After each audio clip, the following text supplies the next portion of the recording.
Already quite some people joining the room. Welcome everyone. Good night. Good evening, I mean. I'll start by a short introduction by myself. I'm Willa Stoutenbeek. I'm the moderator for tonight. I'm also the country coordinator for the Netherlands Fashion Revolution. I've been working in sustainable fashion and lifestyle for the last 10 plus years. Prior to that, I worked in the world of regular fashion, as I like to call it now. The old system versus, in my opinion, the new system. And we'll be talking to a couple of amazing people tonight. Lena, for some reason, we keep seeing you as your main, I don't know, maybe it's also my screen, but maybe other people are experiencing the same. I'm trying to change my view, speakers. Yeah, so let's start by introducing our speakers for tonight. We have, I think, an amazing set of speakers tonight, and I want to start with someone who I've personally been fangirling a little bit, and she might know, she might not know, but Michantely, maybe you can introduce yourself after I give you a couple of nice words from my end. I was so impressed and happy when I saw an intersectional environmentalist, if I may call you that, running during the Dutch elections a couple of weeks ago, not even months, I think. So I was very happy to see you, but that's of course my fangirl perspective of you. Maybe you can do a little bit of an introduction of yourself as well. Well, those are very kind words. I'm a bit like, shell-shocked. Well, my name is Michantely de Jong. I'm 29 years old. I'm from Rotterdam, born and raised in the Netherlands. I'm Afro-Caribbean. Those are my roots, so I call myself Afro-Dutch. Yeah, I'm a peer coach at Amnesty International, and I was a candidate for the Dutch elections, like she mentioned. Very short about why I kind of got into this, very shortly, is just I have a little bit of an obsession with a holistic approach to kind of understanding the world. So it kind of started with discrimination, anti-discrimination, racism work, because obviously I am Black and living in a white country, a lot of questions that weren't really clear to me. That's kind of how my journey started. But along my way, kind of thinking about discrimination, I kind of found more and more things that have the same types of effects for different types of people. And I'm very passionate about climate. I'm very passionate about animals. Yeah, I'll just keep it at that, at least. Thank you for your introduction. It was very kind. Of course, and we'll hear more about that, I think, soon. I'm very happy to have you here tonight. Then another person I'm also very happy to have here is someone that I actually got to know when he was doing the internship for my company whilst I wasn't there. But I was nonetheless very impressed by him and try to maybe wheel him into my company one day. Who knows if I can ever afford him. But Marvin, tell us a little bit about yourself. Also, I think intersectional environmentalist at heart. You even describe yourself as such. You also did your graduation on this topic, but without further ado, please introduce yourself. Hi, I'm Marvin. I'm 23. I'm going to be 24 tomorrow. Congrats. Thanks. I'm an online communication specialist at Modefabriek. It's a B2B fashion event. Yeah, I got really passionate about sustainability when I started my journey during Amphi, my study, but also felt a little bit out of touch with my cultural background, that's Dutch and Nigerian. And I never saw this connection with sustainability, because when I went to sustainable events, and I always was like one of the few colored persons out there, and I was like, why is this like this like, it's not possible that I'm the only one that's caring about the environment. And then I did deeper research, and I found a connection with also with diversity and inclusion. And then intersectional environmentalism was actually just the passion that I always actually admired. So yeah, and I did my graduation with this topic as well. Thank you so much, Marvin. Yes, it's actually funny that you say, because I think Lenamore has also been in those same rooms that I've been in for a long time about sustainability and trying to bridge to you, Lenamore. But I have to say that even as a white woman, it really came to my attention all the time how wide those rooms were, and it actually bothered me personally, because I grew up with a lot of people from different backgrounds as friends, and so it was very strange when I entered the world of sustainability that initially it was a very wide world. So Linnemore, also introducing you, we've been I think running around in the same kind of environments and circles for a while, but still, of course, looking up to you, because you were one of the first people talking about as well sustainable fashion, but of course also a person of color. So maybe you can also tell us a little bit about you and all the knowledge that you're here to share tonight. You're still muted, so that's now we're missing the good parts. Okay. Well, I wanted to start off with myself as I am a true intersectional person. In fact, I'm a child of the Dutch East India Company, a kind of Flisco child of the Dutch East India Company, having been born in Cape Town in South Africa, and as a member of a group that has like 195 origins of all peoples have come together and mixed together, and for like the past 3,500 years, and grew up and lived under the apartheid system as an in-betweener, in fact as a buffer zone with more privileges than people who were really black and less than the others who were sort of so-called Europeans and whites. So being also confronted with all different kinds of aspects of how these systems work. One is very aware of it from the beginning. I was very surprised when I came to the Netherlands to study fashion, that there were no other Black people except for one or two foreigners. And also asked myself, all the while in museums everywhere, why are the Black people in this country, there are many, why aren't they taking part? And starting to understand why that is so. And this also has to do with a feeling of being excluded from some culture, I think. And yes, that's. Thank you so much. That's a very, that puts it into a very clear perspective. Thank you for that. I can't see you on the screen right now, but Shana joining us all the way from beautiful South Africa, which was already mentioned by Linnemore, so that's what you have in common for sure. But I unfortunately only got to know about you yesterday, and I was very pleased to see what beautiful work you're doing, and I would love to hear from you more about the work and also what you want to share with us tonight. So please unmute yourself and share your light. Hi everyone, thank you so much for being here, and thank you Willa for that wonderful introduction as well. So some of the work that I do is I work directly in the fashion industry and in the creative industry, and also in education. So I work with a lot of educational institutions in South Africa, but also educational institutions that have a link between other countries and South Africa through exchange programs.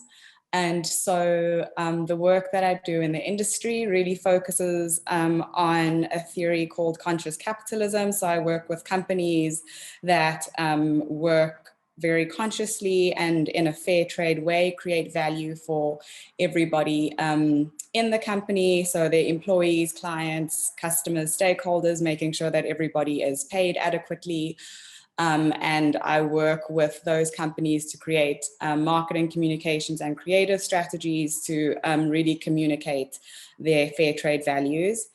And then I work in education as well, helping mostly creative fashion schools in South Africa to make their education curriculums more industry relevant.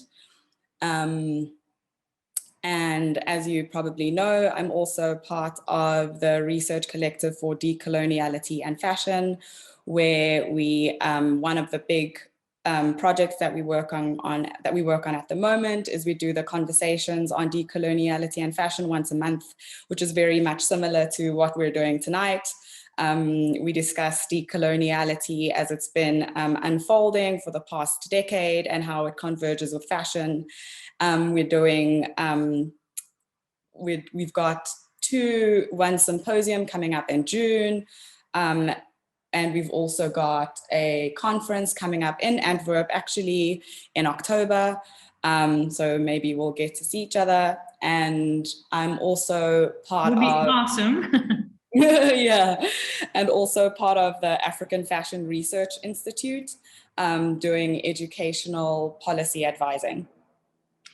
Wow, even more impressed right now. So I'll try to not be too starstruck, but thank you so much for that beautiful introduction and the important work that you're doing. So tonight we're talking about why sustainable fashion must be intersectional. And I think that's at least one thing we'll all agree about. And maybe we'll also run into some things that we don't agree about. I think that's also always interesting for these kinds of conversations, because I think there is still so much work to be done, and I think even if we all feel that we're heading in the same direction, I think it's also great to challenge each other. So please feel free to also add or ask questions to each other. Same to the audience. Once again, for the hygiene rules, because I think there are some other people who joined since I mentioned them. Please keep your cameras switched off. That means that we can see the speakers. Please keep your microphone on mute, because we've had a couple of, up until now, I think everyone has been really good. But I think in some of the other prior conversations, we had a couple of situations where we couldn't really hear the speakers. And I think that's such a shame, because there's very little time and a lot of important stuff to be spoken about tonight.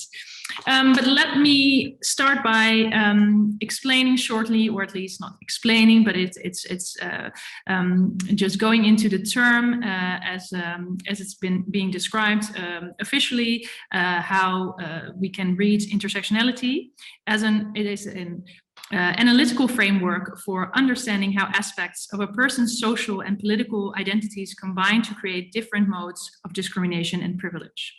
So this is the original term, intersectionality. And then I had always been personally interested, also being a feminist and also really caring about diversity and inclusivity.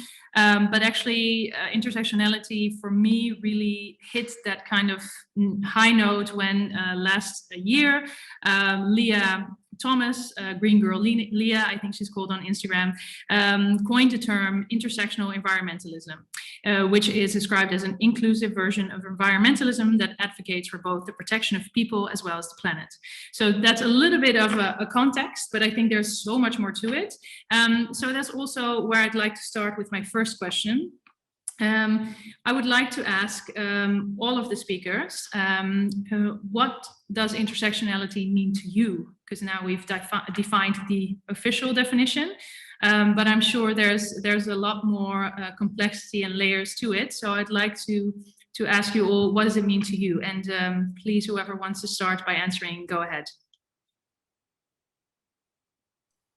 Start. Inclusivity, intersectional environment, means for me an inclusive narrative that protects people of their social, economical, and sexual backgrounds, and we as society align that safety for them.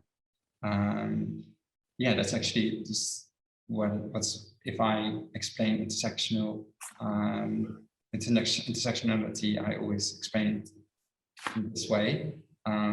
Because I think it's really important that we as society also think and protect the people that are marginalized. Marvin, I know that, and we just briefly touched upon your research, your graduation research. Can you tell us a little bit more about that? Because that was very specifically also about fashion industry, and of course that's why we have you here tonight for Fashion Revolution. Can you tell us a little bit about the research you did and also the outcomes, and maybe also the things that you didn't realize but found? Yeah, just give us a little bit of an insight of that process. I always saw like a lack of diversity within sustainable fashion. I saw it's just sustainability is made for people that are privileged, and in a privilege, in a sense, they can worry about the climate, but not about their own safety. While actually marginalized communities are actually in need of sustainable developments, but those developments are not being made for marginalized communities. So that's one big thing that I found out doing my research, but also looking into sustainable fashion brands that always have this mindset of also like in advertisement to put people of color in their advertisements, but then when you look at their organization, the only people that are colored are the people that are making their clothes. And that's something that I already knew, but being sustainable and even people, brands saying they are ethical and not make those products for people of color, but really using them as advertising to tick a box is really unfortunate and problematic within the fashion, within sustainable fashion. Yeah, I even noticed a lot of my friends, and I actually also reposted it, although for some reason it disappeared from my Instagram, which I think is very strange. But there was a post that came to my attention this morning saying, "Dear brands, your diversity campaign don't work if there's no representation behind the scenes." So that's kind of in line of what you're saying. Exactly. Yeah, and I try to, I did a case study on the sustainable brand, and they were from origin sustainable, but I made sure they are also thinking about the human aspect and the social aspect as well, because that's been forgotten with a lot of sustainable fashion companies. Thank you so much. Michantely, maybe you can also enlighten us a little bit. I think when it comes to marginalized communities, they are often the first ones to suffer from the consequences of climate change, and not only of climate change, but of course also being at the bottom of the chain, for instance, the fashion chain. So what does intersectionality mean to you? For me, intersectionality is, like I basically already alluded to in my introduction, is I'm a holistic thinker.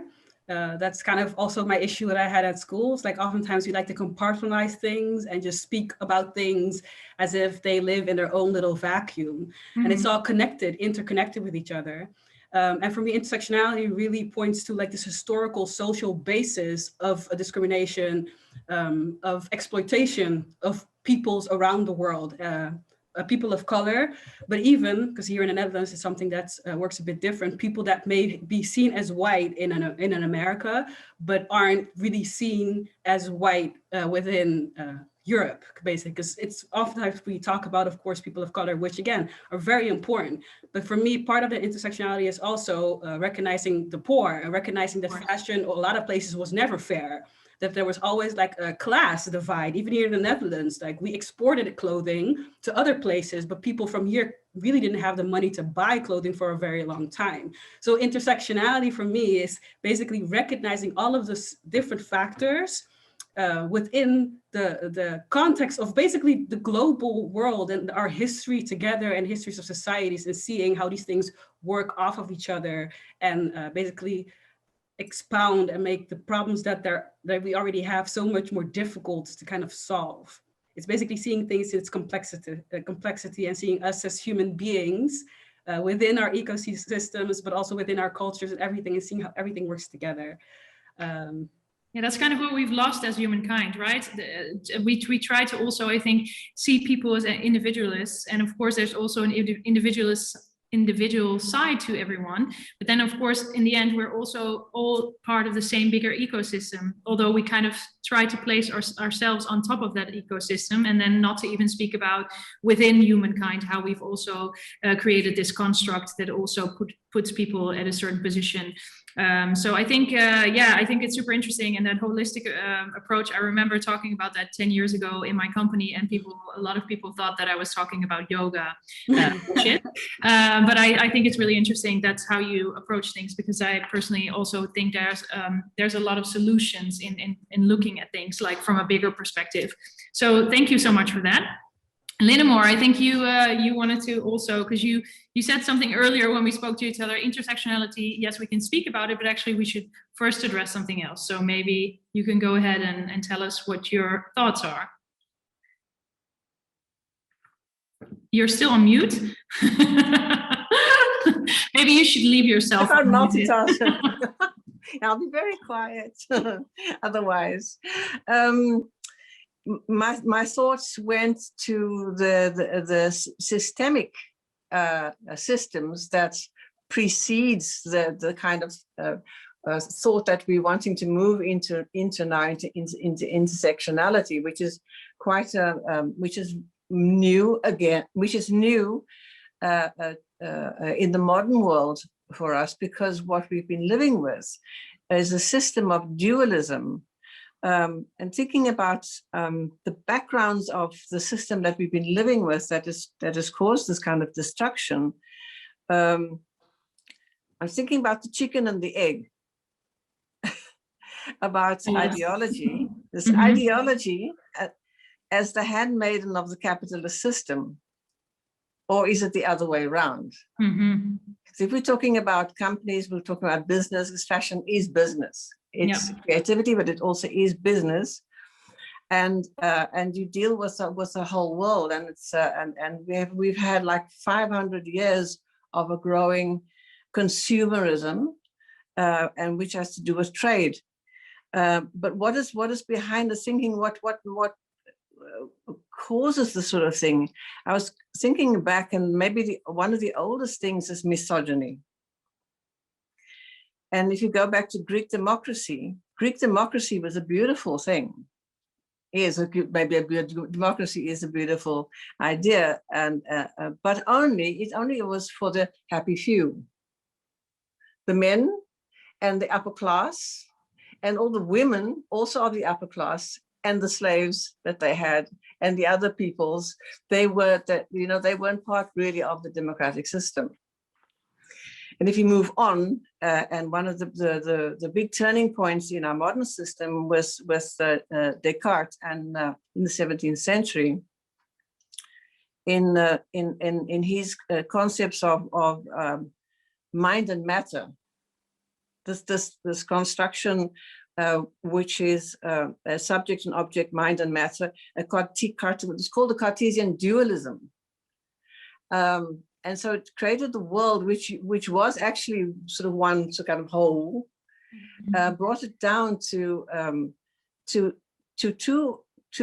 elements, just this mind and the others. But the mind and that was, of course, the white male, European, and maybe later American, and women fell out of that system, and also white women, and the rest of the world.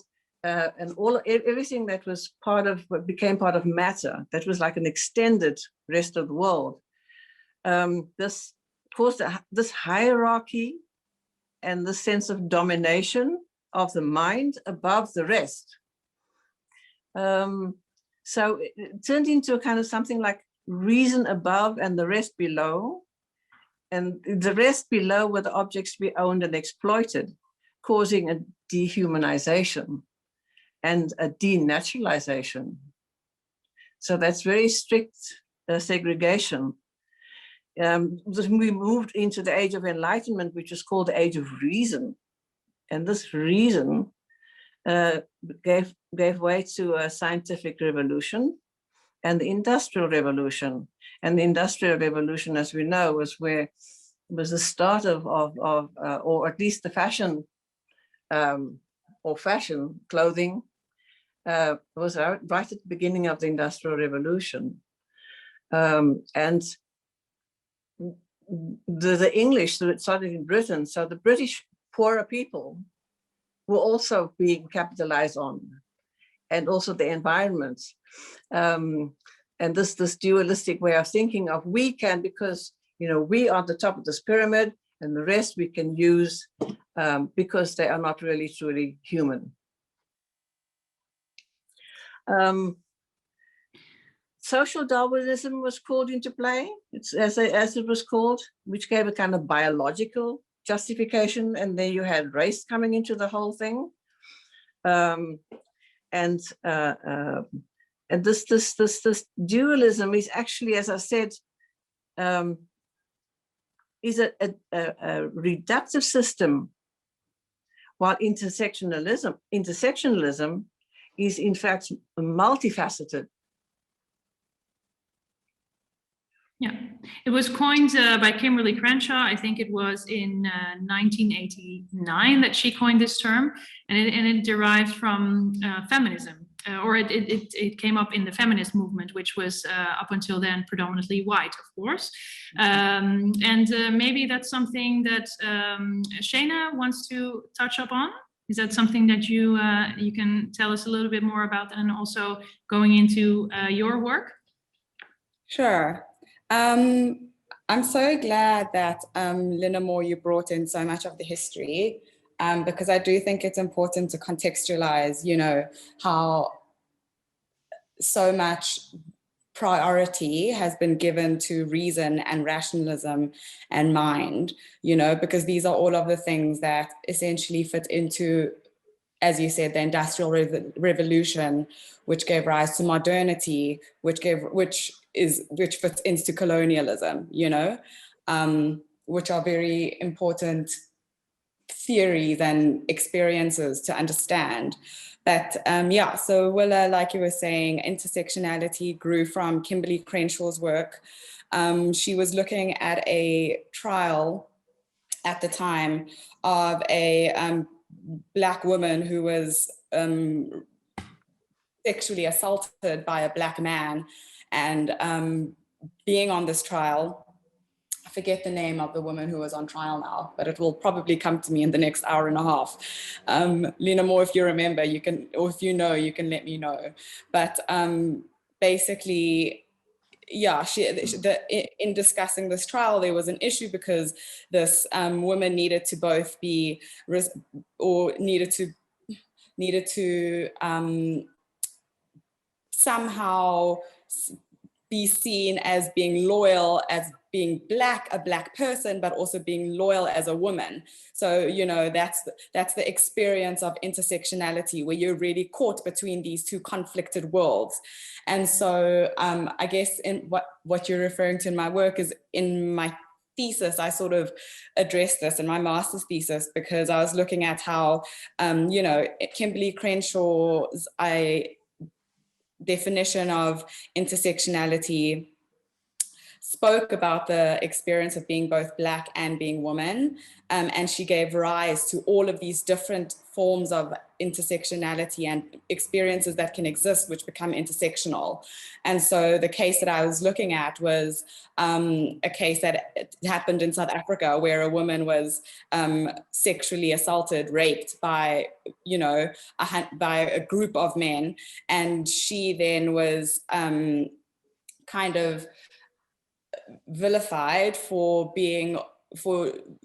not upholding the cultural laws. So as this Zulu woman, she was not supposed to sort of rat out her counterparts, but she was also, as a person and as a woman, raped. But the thing about intersectionality, and this is what I've been grappling with recently, is that, there's so many different experiences that we can embody at the same time.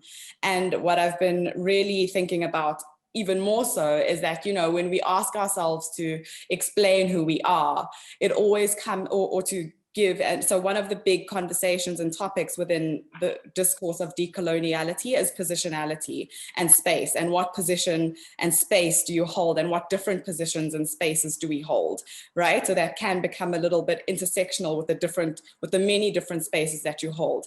But I think that the ways that we explain our identity have become very much productive. They are part of, we've become product. So when somebody sort of says, who are you? It sort of is linked to, I am a woman, or I am Black, or I am that, or I am I describe what my work is, or where I live, or it's all of these things that have actually just fed into this system of productiveness, which is the one thing that I'm really grappling with at the moment. And I'm not going to be able to pretend that I have an answer, but what I do know for sure is that in order to even get past what modernity and colonialism have set up, we need to break free and de-link from these forms of identity that uphold ideas of normality. So, and I'm not saying that to be Black or to be a woman is a bad thing.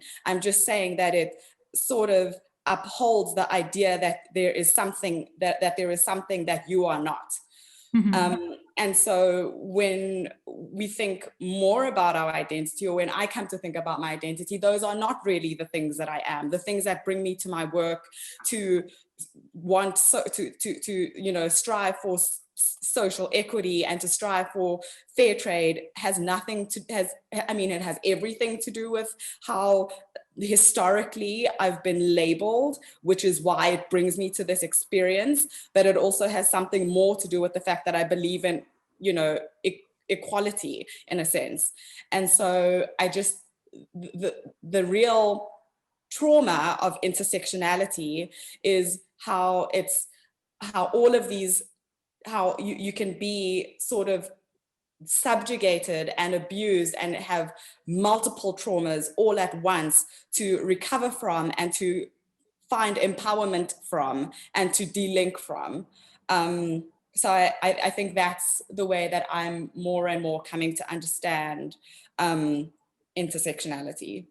Wow, that's a great and very valuable explanation. Thank you for that. And I think we're looking for so many answers while we're going. And I think that's also one of the questions that came in through the audience. It was from Shira, and she says, for instance, I'm very passionate about the issues being discussed, but I have barely seen any information or causes discussed in the UK culture. So she was wondering what, one, she can do to help, or be part of the solution, I would say, instead of part of the problem, and two, what can I say or to share to inform others.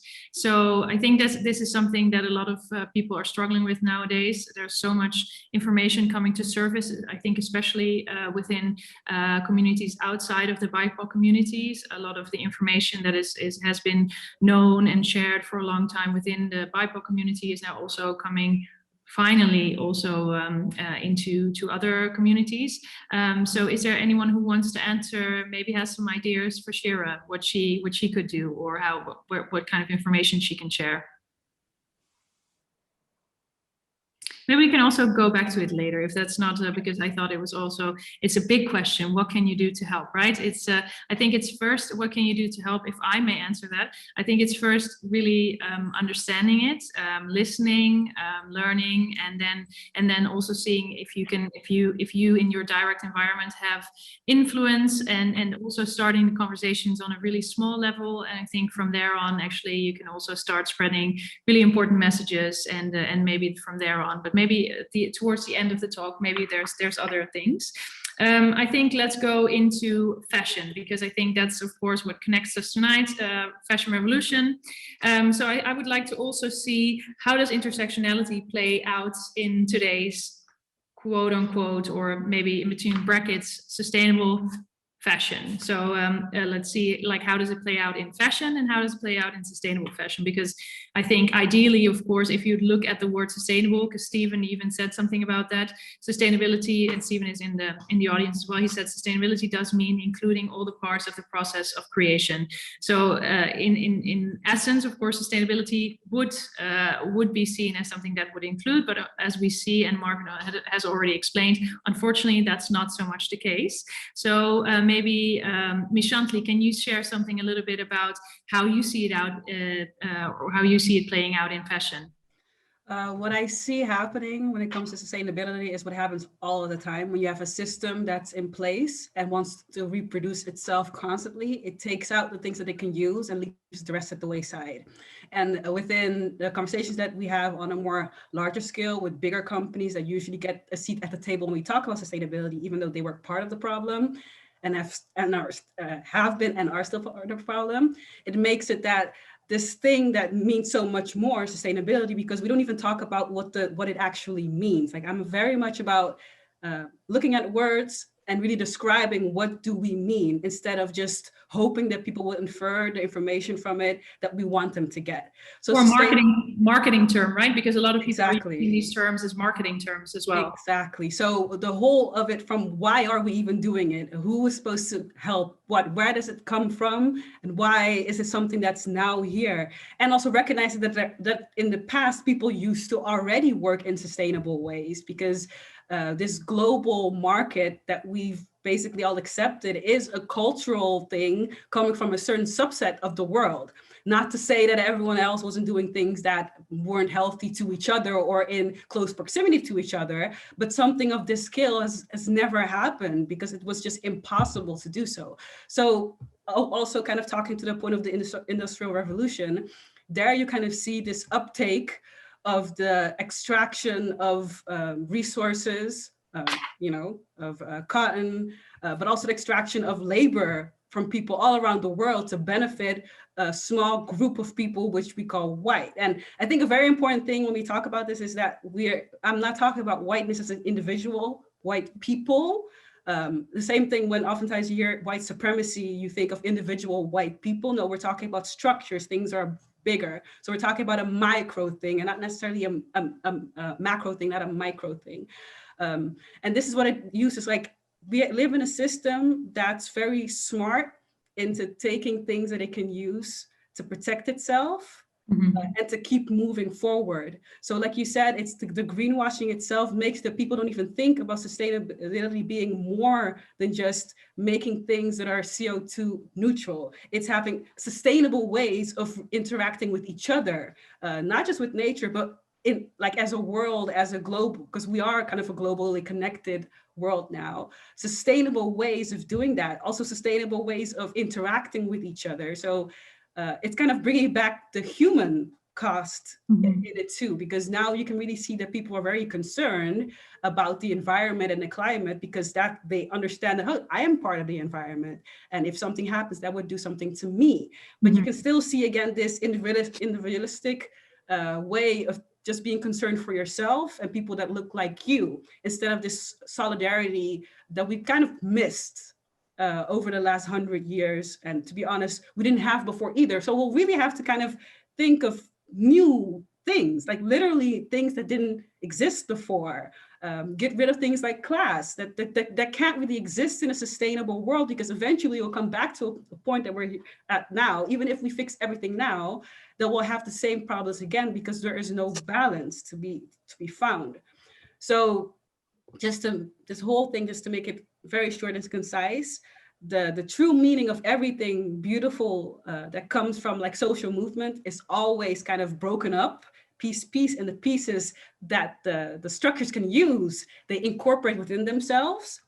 Performative, that's kind of where, this performative activism, performative feminism, performative, I'll do what I can do so I can keep capitalism as it is going, and the rest are kind of left at the wayside. Also because culturally it's very hard for people that aren't used to thinking in the world, thinking about the world as this living thing, that everything has value. A tree has value because it exists, not because I can cut it down and make a tree out of it. If that's not part of your cultural awareness, it's going to be very hard for you as an individual or even as groups to kind of get what we're talking about. So it's also like a cultural shift that has to happen that we don't really talk about enough, that we will all have to change our culture one way or another. Some people will be closer to that which is sustainable. If you think about a lot of native cultures that already have that a lot. But some of our culture, especially I'm a Western person, I was born in the Netherlands. There are things that I was taught by my mom that just can't happen anymore. So a lot of people would look at me and be like, oh, but you're Black. Like, in this case, that doesn't really matter. I and my people will also have to start doing things completely differently if we really want to be sustainable. I think there's an interesting thing there. I a couple of years ago, maybe 3, 4, 5 years ago, I shared this quote on my Instagram, and it said, if your feminist t-shirt is made by exploited women in a sweatshop, it doesn't mean anything. So this is something that I shared. And then a friend of mine, kind of my age, mother of 3, living, she's on currently on welfare. She's a woman of color. And she said to me, like, you can't say that, you know, like, I still want to be a feminist, but I also, you know, like, I can't afford anything else but fast fashion. And it's too simple for you to just state it like that. And we had a long discussion, and it helped me to really also look at it from her perspective. But I still find it difficult because I think it is also still very complicated to kind of then, maybe it's a wrong choice of words, but appropriate a certain thing that, a certain term in general, and then kind of, because I'm not saying that she's appropriating the term, but for a fast fashion company, appropriating that term, and then actually on the back end, there's a lot of issues. So that to me feels very performative. And I don't know, like, how does anyone want to respond to that? Because I found that a very interesting, but also a complex discussion. Yes, these are quite the very complex things that happen. And so many people really would love to be sustainable and to make the right choices and to make good choices. And then even I get caught up in, you know, when you're walking down the street and you see something, you think, whoa, and you know that if you were going to buy that, it's not going to be a very sustainable or ethical choice to buy something. And one gets carried away by the idea of price, and something is cheaper. And what you can pay. The problem is also is where we also, in this woman that you're talking about is poorer, and I've heard from so many students as well who have said, well, we can't afford to buy something more expensive. When I was living in London many years ago, I went into a Vivienne Westwood shop, which is, you know, Vivienne Westwood, the big great designer, wonderful designer, and it was so amazing to see young people coming in there. And I was thinking, oh, I can't really afford this clothing. And younger people coming in there and sort of saying, I want to buy this. And then they would they would pay this, like my mother used to do before, you know, put aside the money. And then when it's been paid up and pay every week, pay something every week. And then at a certain point, you would have that piece of clothing that you love. So you have a whole different experience with this piece of clothing, and the value of this piece of clothing becomes very, very different. But our ideas have changed, and fast fashion has told us, or let us see that you can have everything and you can have it now. And we love this democracy of fashion, where everybody can wear, you know, something which is really nice and which is really fashionable, and that's what we want. But then it's why, and I ask myself, why does it have to be at the cost of the women of the world, the poorest women of the world, who are actually making these things and who are the backbone of our fashion system? Why do they have to suffer? Couldn't we do it in some other way? How can we change this capitalist methodology, these pricing systems, and so that it would change? Because if most of the marketing that a company spends, most of the money that companies spend go to marketing. Yeah. And if they they pay just a little bit more to the workers, that will make so much of a difference. But then the Europeans, the Westerners are more important. In every system, in every sort of business, you find that the money goes towards, most of the money, even the NGOs. Mm-hmm. You know, even with NGOs, the money sort of like stays and hangs out with the people, the Europeans or the Americans who are running the NGOs, and the actual people on the ground, they don't really benefit from that. Yeah, and there's also, I think, because I when I left regular fashion, I kind of went into it wasn't really the NGO world, but more of a small scale development projects.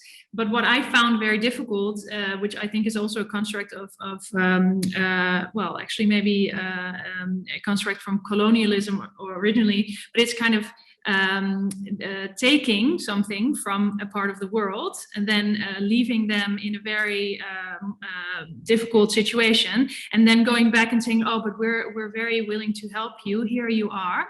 They don't have any of course say on what do they want to invest in, and then it's all of course from this kind of white supremacist idea that, you know, that the white Westerners are coming in to help solve the local problems. But I think, of course, the local problems weren't there in the first place until the Westerners and the colonialists came in. Yeah. So I think that's yeah, and absolutely. And democratic idea, right? I think in how far is it democratic when we're also addicted to a system that actually isn't serving anyone, because we think that it's serving us, you know, people out here in the West from different classes.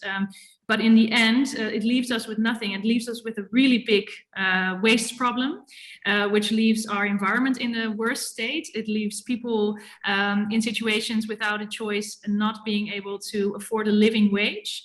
So I think it's in the end, I don't feel it's serving anyone, but we're so addicted to believe that we should be buying, and that also buying new clothes all the time is kind of what we need. I mean, I remember growing up in the 90s and with movies like and series like Sex and the City, and it was all about how many pairs of shoes you owned and how many pairs of, and we all wanted to obtain that kind of American dream.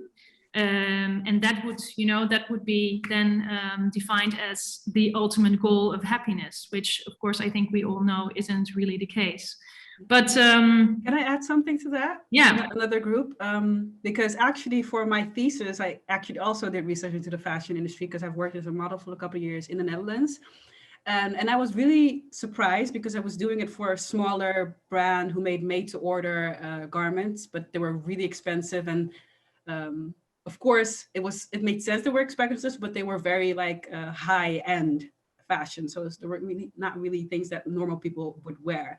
And what I found, what was very shocking about the Netherlands and our fashion, is how most of the students that do something fashion related will not be able to actually get work within their field. They don't know that. The government has researched this already and said of all of like the design spaces, the worst place you could probably be is fashion. There are no places to actually learn how to do business.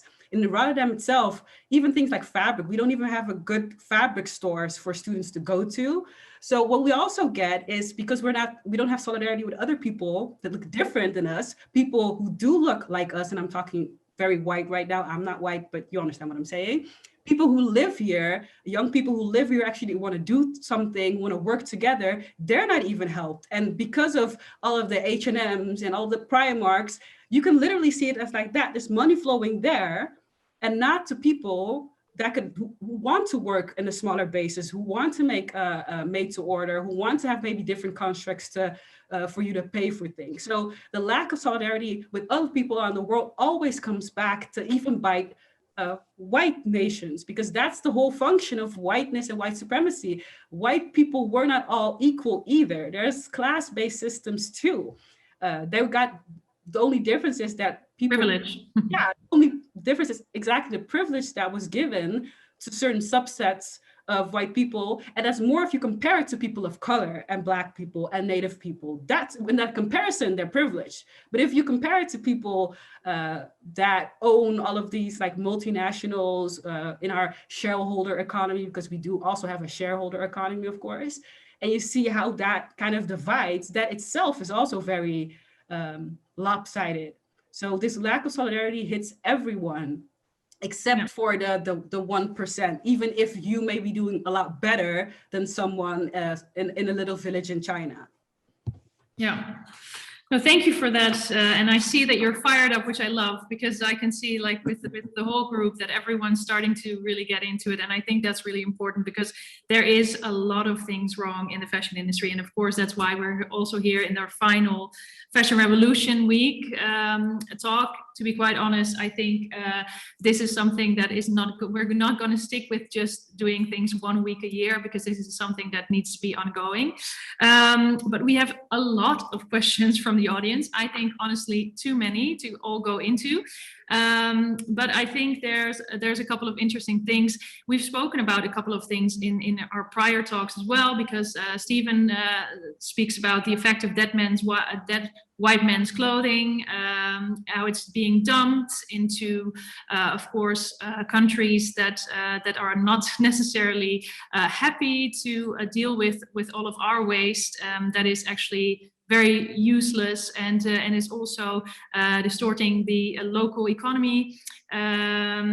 Someone is asking Shayna do you already maybe remember the girl's name of the trial about Kimberly that you were talking about earlier? I think with a little bit of Google skills, I'm sure you can maybe find out, but maybe she's tried it already. This is maybe an interesting one. As a person who had kids on welfare, she probably didn't want to buy secondhand or able to save. The kids probably didn't want to wear secondhand as they didn't want to feel different, which, yeah, I completely thought about that as well. But thank you for bringing it up. Producers need to pay better and make better quality. Yes. So maybe this is another question to whoever wants to answer it. Where do you think the responsibility lies? Does the responsibility lie with the consumers, with the industry, or with regulations, policy, legislation?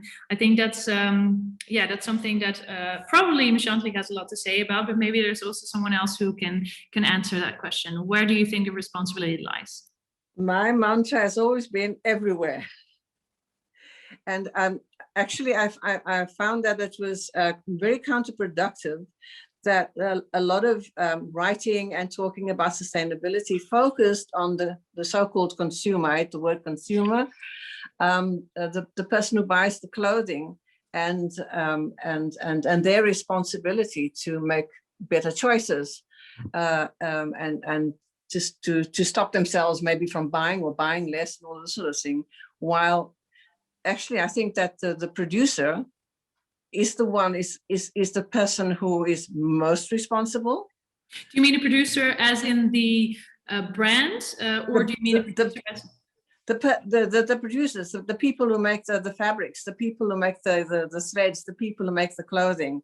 Because everybody, because I think there's a difference. But also not the producers number one, and also to keep them in line, you need your governments to join in. Yeah. You need the laws and regulations, but then you also need to, but to get the right government into place, you need the people. Yeah. So people as activists more than as conscious consumers, but more people as actually seeing themselves as citizens and as activists and not as conscious consumers or consumers anyway. You know, you buy stuff, sure, but But act like an activist, be an activist and be a citizen, and choose the right people into government, and see that they do what they are supposed to do. Because the governments, they are in collusion with the big companies, then they don't want to talk with a lot of all different smaller companies together. So and they're being lobbied all of the time, and they often don't have enough expertise to make the right choices, or are scared to do that. You know, God alone knows what. But in any event, this has to be a sort of like holistic global sort of action that everybody is in it. So we should. Yeah, go ahead, Marvin. Yeah, can I touch that? Like, I read a book, not carefully yet, but like of Dina Simons, like White Rules for Black People. If we talk about like with the producers, especially like in India and other countries where there are people of color. It's like we don't ask the wounded to do the work. Instead, we must start by looking inwards. And I think also like looking inwards as consumers. And I think especially me being colored, I also thought about like why do I want to live a sustainable lifestyle? And it's not only like for the environment, but also for, if you look at like decolonization, we have with fashion now, it's really like modern slavery. And especially, I think, of course, it's a really sensitive topic for a lot of people, but if you invested in your historical background and you have people that are enslaved, then you also, and you want to decolonize, you also need to look at your consumerism, because actually it's contributing to a modern slavery where your ancestors were being enslaved. And of course, it's yet again, it's really sensitive for lots of people. But I think in order to decolonize, you cannot demand a system, of course, not only a system to decolonize and white people decolonize, but also for people of color, they should decolonize themselves as well, because we are also colonized. We have sometimes colonized mindsets that when you see, especially influencers that fight for Black Lives Matter, and but they promote Fashion Nova that's being white owned and is contributed to modern slavery. So that's quite contradicting in the sense that we as people of color should also consider what we do with our consumer behavior, because we are actually still then enslaved in a system. And I think that's important we think about. And of course, I'm privileged enough to do that as well, because I have the resources and the education to do so. But I also want to contribute to help others that are not that fortunate, but do look like me. But I think if you're a person of color, you should not only look at the white people and of their problems that are they need to be addressed, especially, but also we should help our own community and teach them about a sustainable lifestyle as well. Yeah. Anyone want to respond to that? Sorry? Yes, of course. Yeah. So I'm just busy thinking. I can't help but think about Otto van Busch. He publishes lots of miniature books and works, and one of them that he did, and I think was 2014 or 2013, was called The Current State of Fashion. And I just think that, you know, just drawing on what we're all sort of touching on and talking about in sustainability and how to practice responsible sustainability, but the complexity that's involved in it. So what he really sort of talks about in The Current State of Fashion is he uses it as a double meaning. So it's the state that fashion is in, as in, you know, the condition that it's in, but he's also using the word state as in the place, like the United States, the current state of fashion. And what's really interesting about the state of fashion is that we all want to be in it. And that's the complex sort of identity politics that comes with it. And that's where it even intersects with intersectionality, because fashion has a desirable element to it that I think is difficult to ignore, that everybody wants to be considered fashionable. And that want to be considered fashionable is deeply also tied to these much bigger issues that we're talking about, like colonialism and modernity and imperialism. And, you know, it's tied to, the being in fashion is directly correlated with ideas of progress.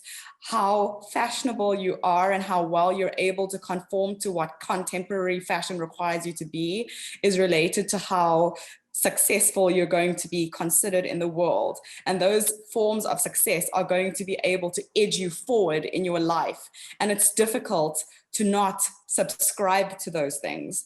And so that's, you know, I think it's very important. And that's so what Marvin was talking about, that sort of inward looking does require us to sort of ask, you know, and that's sort of what I was also getting at a little bit earlier with delinking from the identity labels that have been projected onto us that we've very easily adopted. You know, I think that inward looking and that inward work requires us also to delink from the things that we know are what are the terms and conditions of progress in the world, and try and redefine those terms and conditions for ourselves through the actions that we do and the way that we live, and then consider what a sustainable practice really looks like, taking into consideration, I think, what everybody so far has said, you know. And I think why I bring this up as well is because that's why fast fashion is so successful, is because the world is, once we all want to appear as fashionable and not able to afford brands like Vivienne Westwood, means we're going to go to the one that we can afford, that is most easily accessible. And I think it, you know, a sense of privilege is also being able for us to say, you know, I am privileged enough to not buy from H&M and to not buy from Primark and to not buy from Zara and all of these other places. I'm not saying that I'm buying from Vivienne Westwood, you know, I would love to, that's not what I'm saying, but I do think that there are other ways of fashioning in the world that don't have to be even the biggest designer brands. Someone else, Pascal Gatson, she sort of spoke about, she taught a course on crafting, you know. Crafting is a different way of fashioning in the world, looking at really localized and you know. So the other thing that this contemporary fashion has done is it's almost stupefied and made and patronized local forms, local crafting techniques that, if we learned to do and if we considered, would be the space of sustainable fashion growth in a way. Yeah. But I think, go ahead, Marvin. The thing is, where I like with what you said, like we are like both privileged enough to not buy at H&M, Zara, and all that, like Mango. But the thing is, what the demon side of like fast fashion is, was a lot of it, actually it is. But of that, people that are not fortunate to buy Alexander, just like Vivienne Westwood or whatever, like just like high-end clothing, like that are sustainable. But like those people that will buy at Primark, like perhaps 10 times or even 20 times a year. So because their clothing does not sustain. And they need to, like after twice, like if they need to wash their clothing for perhaps like 3 or 2 times, they can throw it away. So at the end, they did a lot of research, and I think now the amount of times that we wear fashion on average has gone down to 6 times per piece, which I think is astonishing, because I think mine I wear at least 600 times. But I think it's the construct, the idea of always having to look a different way, different new, you know, like it's just this whole kind of construct of us also believing and therefore becoming enslaved also to that system. I think is a very difficult concept. And tying into that, I had a question that was actually originally for Michantely, but I think Marvin, you might also answer to it, and Michantely can then also shine her light on it. But I think, yeah, how does fashion suppress BIPOC and alienate them also from inherently more sustainable cultural practices?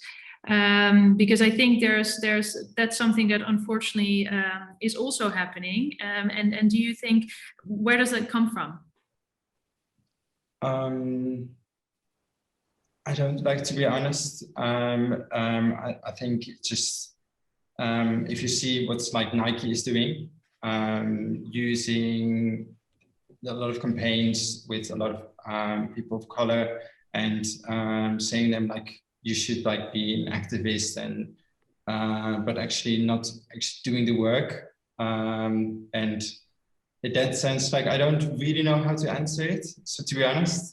So I think it's better to give it away. Do you want to answer that, Michantely? I'll do my best. Yeah. This all comes back to this whole colonialism of because of the exploitation that comes, of course, the whole point of colonialism is to get more resources to basically build your own economy of the backs of other people. So the first thing that happens is the devaluation of everything of an original culture.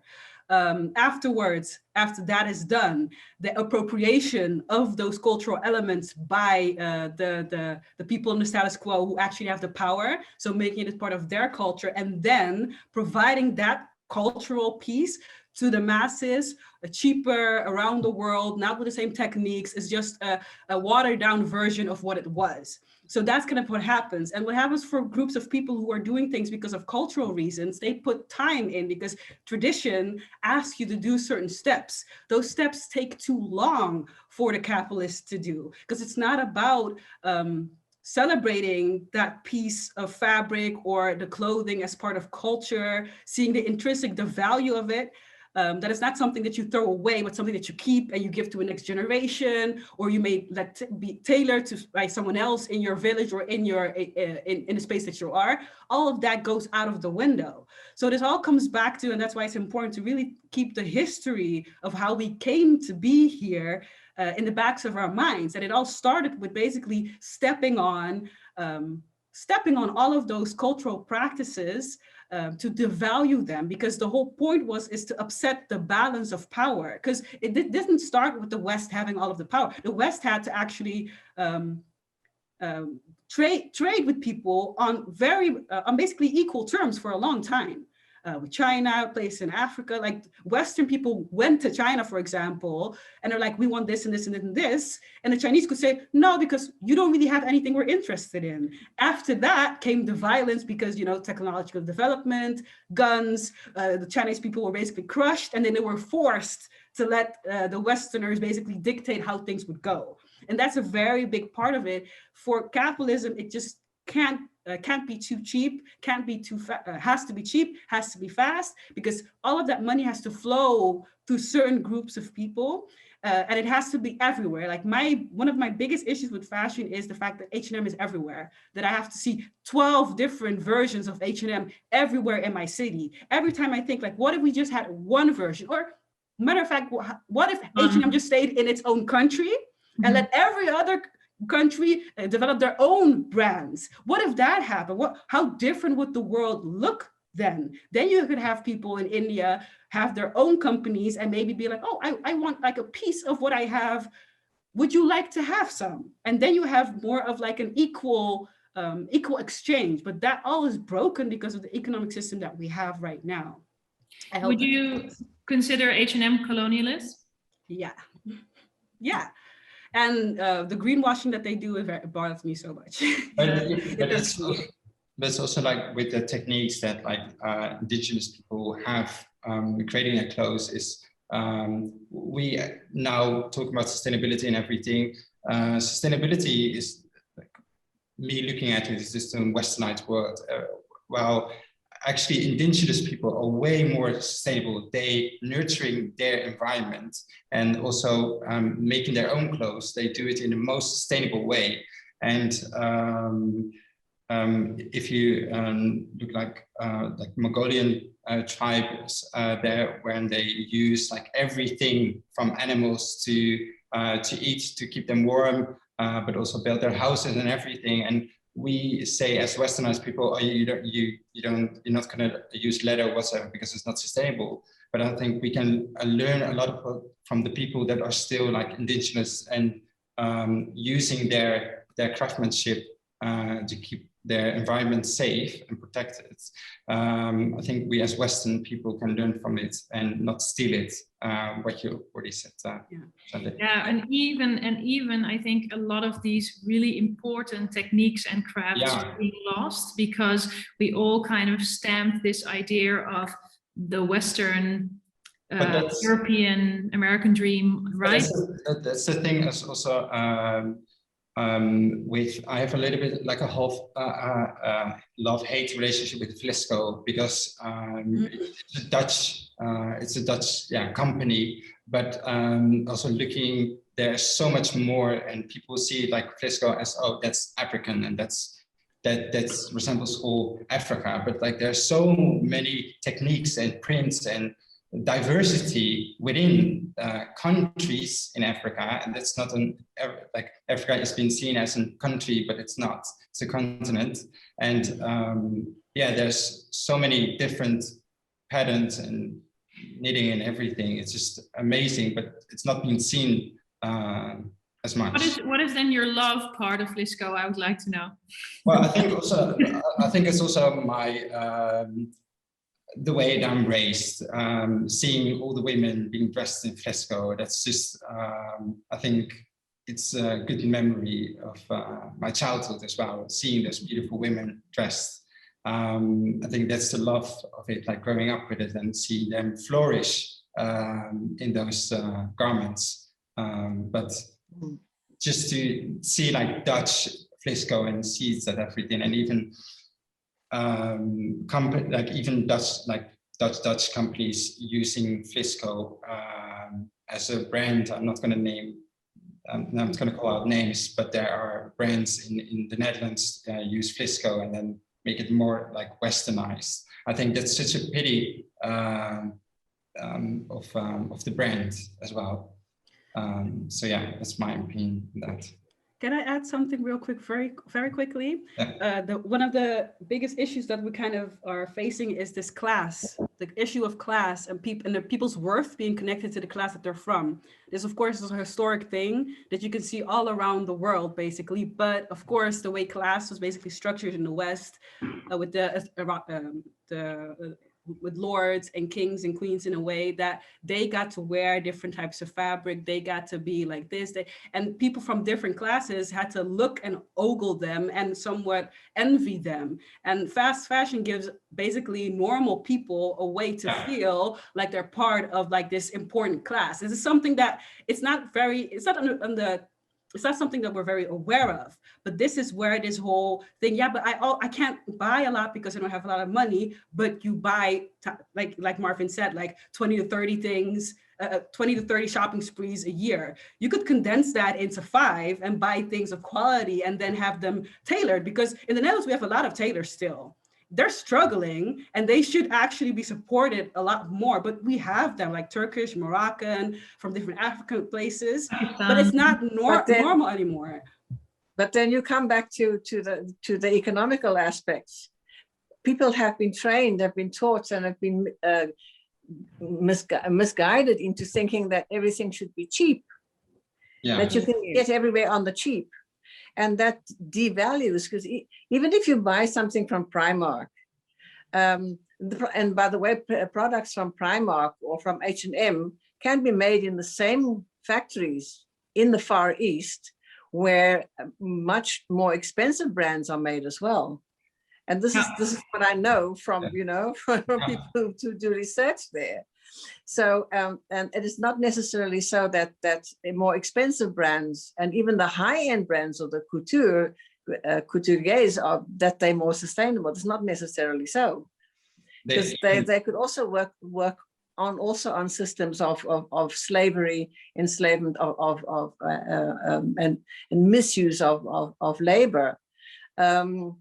So, but I've just lost a bit. But it's about money, and this is my thing. Is on the one hand you have concepts of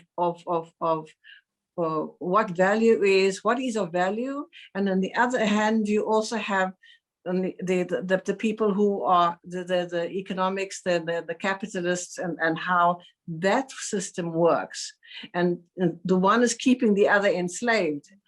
But which is uppermost, which is going to win out, and which manner of thinking, which conceptualization of the world, the kind of world we want to live in, will help us change this way. Could we step out of fashion? Just like, I think somebody before in one of the other Zoom sessions had talked about that. Moving to style. From the beginning of the century, when we were talking, I was talking also with students discussing, what's going to be happening with globalization, and what's going to be happening with the coming internet boom. How will people be reacting to all of these changed systems, technology, and so how will people be feeling about themselves and about the rest of the world, and how will this affect fashion? Yeah. We unfortunately don't have that much time left, and there's so many questions that I want to touch up on some of them at least, because of course we invited them, so we should also make sure that they're being heard and being seen. I want to ask one last question, and I'm going to ask this one to Shana, because I think it's an important one that maybe will lead to possibly some ideas of solutions. But how do you think we can elevate voices that have historically been marginalized? So I think that's also something, it's a big question, I know, but I think it's something that, how can we start changing this? And I think by not hearing certain voices, that's also a big missed opportunity. And so I'm asking this rather big question to you, and I hope you are willing to answer it. I'll try my best. One big thing for me is, you spoke earlier, I think you and Marvin were sort of talking about this idea of how a campaign can be like greenwashed. A campaign can be made to look on the surface like, I think you mentioned with your t-shirts, and Marvin mentioned it with just a modeling campaign. And in any ways, what I'm trying to say is it on the outside and on the surface, campaigns and t-shirts can have all of these slogans about how greatly equal and just they are, but really behind the scenes there's really nothing going on to fix that. And so one of the big things that I've really noticed is the way that those things, the way that we see blunders in campaigns, like what's happened, I don't know if you guys saw, but a couple of years ago in H&M, yeah. in South Africa, they released that one image. I think it said something about the jungle, and there was, it was a black boy was in the image. And the way that can happen is there's obviously, when I'm looking at that, I'm thinking there was obviously no one of color with enough saying power, with enough voice to be able to say that's not okay, And so always when I think of what can be done in the least, I definitely think we need more voices in those positions of power. And I definitely think we need more, and by voices I think we need a diverse spread of people. Representation. Yeah, we need diverse representation in these positions of power. But yeah, I think that's at least where it starts, because I've seen over and over again in the industry, the industry is still very much led by white men, and the representation is just not there. And when I say representation, I mean, at lower levels, there's lots of people of color, but those voices are just not being heard. And so I just think that it needs to sort of it needs to be at all levels. And I think that's why the ecosystem of companies is so important to me, at least, because it's, you know, it's going through every single part of the company and seeing what the representation looks like, from the supplier to the customer to the client to the director, and every single person. I don't think it's an end solution, but I certainly think it's an important one. Yeah.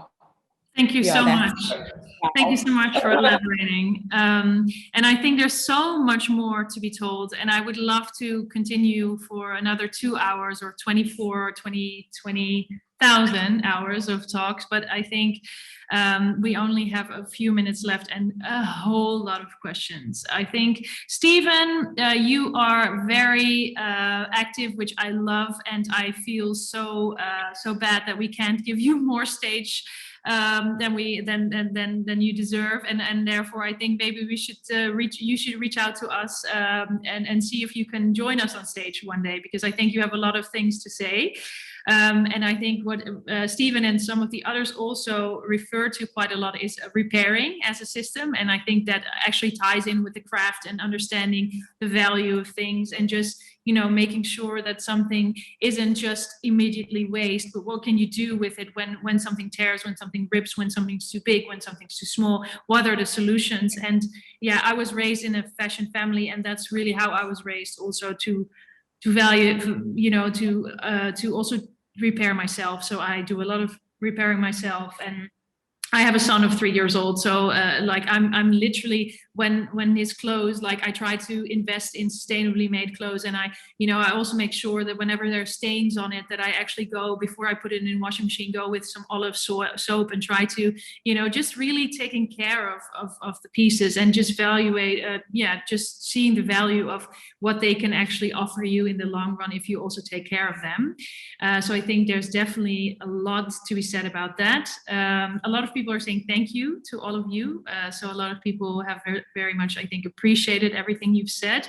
There's so much to go through. So I'm trying to see what is, Jen from Seattle, I've seen her before as well. And she says the belief that everything should be cheap, from clothing to food, is maddening. It leads to exploitation of people, the environment, and animals, which, yes, I think that's why we're all here. Seeing if there's any last questions.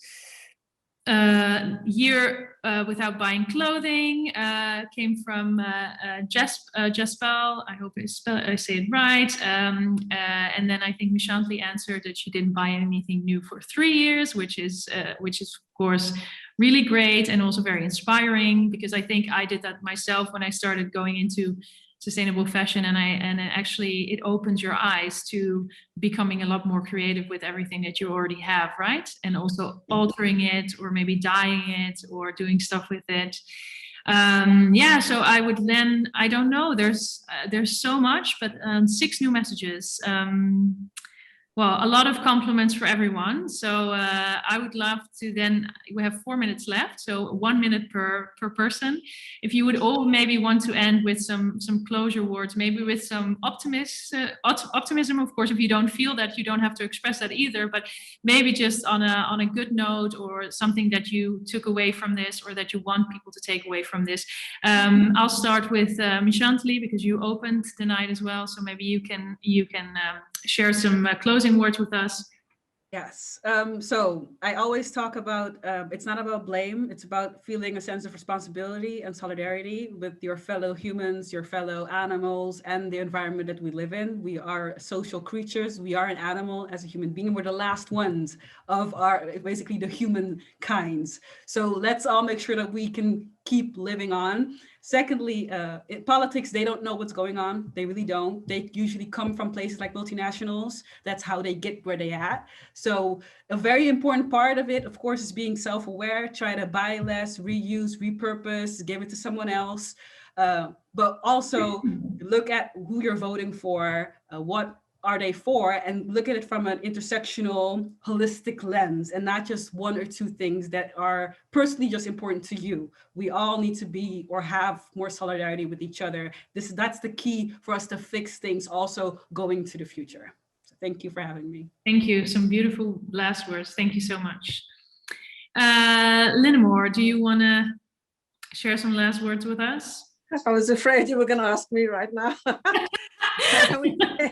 I'm sure you're prepared. I think I'll stick to my systems thinking. Systems change when they are not economically viable anymore, like old-fashioned slavery. Now, okay, we have a new-fashioned slavery, but let's hope that systems change when they are replaced by a new ideology. And the ideology that's really got this old system that we still stuck in was somebody like Descartes, René Descartes, and who is and who are the new intersectional thinkers in these days who would play that role, this very same role that René Descartes played, to change the ways we think and the ways we view and value the world. Thank you so much. That's a great thing that we should all think about. Thank you so much. Marvin? Yeah, I actually totally agree with Michantely that we have to look to our environment and think as humans that we need to nurture our environment. But I also think as people of color, we need to take our responsibility to educate each other, to get people excited for sustainability, even though their social or economical background is not the same, but still try to help them with this movement, because we need more people of color being active in sustainability, environmentalism, you name it. And let those rooms filled. Well, now with Corona it's a bit difficult, but when it's possible, there's more people of color talking about environmentalism. So that's my take up. Thank you. I would like to actually add to that before I go to the final and very impressive speaker for tonight. But I think what I see is also what I hear with all of you is accountability, and I think it comes down to holding ourselves accountable, holding our peers accountable, but also holding companies accountable. And I think that's something that is really important. And sometimes we feel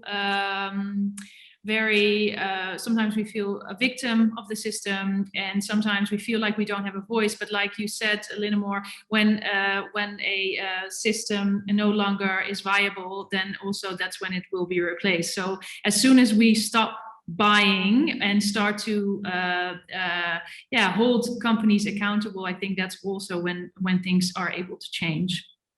Shana, maybe some really beautiful last words from you, I'm sure. Sorry for putting on this pressure, but I'm just very impressed by all of you tonight. So if you can finish it, and thank you again for joining us all the way from South Africa, which of course has also historically interesting connection to the Netherlands. So thank you for to be willing to join this really important talk, and some words from you.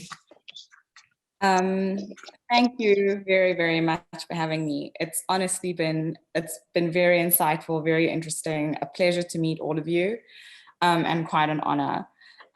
So I'll just close with, I've been reading about Harriet Tubman this week, and I'm sure many of you have heard of her. She was one of the slaves in the late 1800s, early 1900s, late 1800s more like, and she did a lot of work to free a lot of slaves during slavery in America, and she risked her life a lot, many times. She would make the trip up north to free people, and just as she got away, she'd learn about something, and then she'd go back down to the south, and she'd have to make the trip again, and she'd just make it and get to the north, and then she'd hear about something and go back again and make the trip back up. And she would do that over and over again. And so I'll leave you with her last words. This is what she would tell people on these journeys. Oh, wow. She said, She said, if you hear the dogs, keep going. If you see torches in the woods, keep going. If they are shouting after you, keep going. Don't ever stop, keep going. If you want to taste freedom, keep going. So that's what I leave you all with, just keep going, no matter how hard it gets. Thank you. Lost for words there, and I don't want to shed any white women's tears, but that hit me hard. Thank you so much, all of you tonight. And if there's anything that I would like to also ask from the audience and from all of you, is keep following the important work from all the speakers on stage tonight. The work that Fashion Revolution internationally, but also locally, is trying to do.